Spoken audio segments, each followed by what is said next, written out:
Hi guys, ഇന്ന് നമ്മൾ റേഷനരി കൊണ്ട് ഒരു തക്കാളി ചോറാട്ടോ തയ്യാറാക്കാൻ പോണേ.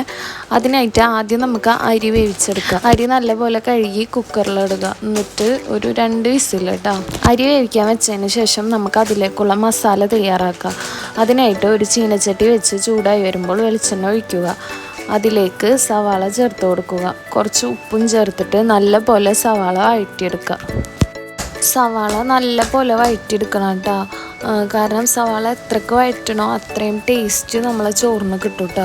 നമുക്കിത് വളരെ എളുപ്പത്തിൽ തയ്യാറാക്കാം കേട്ടോ. അതുപോലെ പിള്ളേർക്കൊക്കെ ലഞ്ച് ബോക്സിനൊക്കെ കൊടുത്തയക്കാൻ പറ്റിയ നല്ലൊരു റെസിപ്പിയാണ്. ഈ ചോറിൻ്റെ ഒപ്പം നമുക്ക് വേറെ കറികളൊന്നും വേണ്ട. ഒരു സലാഡും ഒരു പപ്പടവും.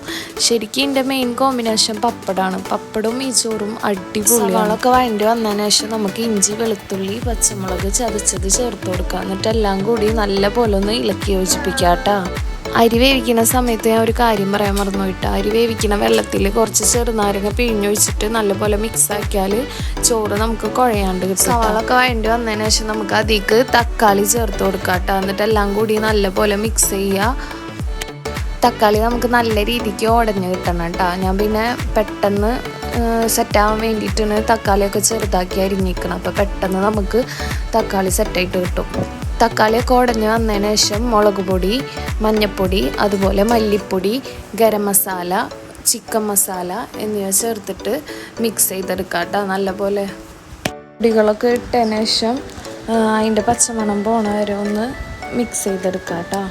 അതിനുശേഷം മല്ലിയിലയും പുതിനയിലൊക്കെ ചെറുതായി അരിഞ്ഞത് ആ മസാലയുടെ മേലൊക്കെ ഒന്ന് വിതറി കൊടുക്കുക.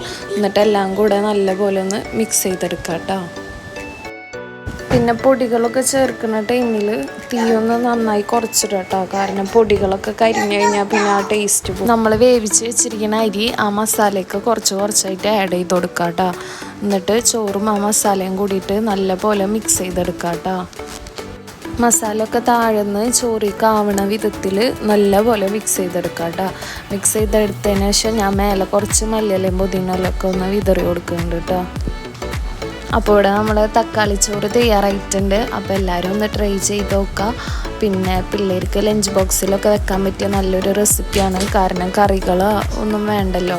ഒരു സലാഡോ അല്ലെങ്കിൽ ഒരു പപ്പടമോ മതി. അപ്പോൾ എല്ലാവരും ഒന്ന് ട്രൈ ചെയ്ത് നോക്കുക. എന്നിട്ട് ഫീഡ്ബാക്കൊക്കെ ഒന്ന് കമൻറ്റ് ചെയ്യാം കേട്ടോ. അപ്പോൾ താങ്ക്സ് ഫോർ വാച്ചിങ്.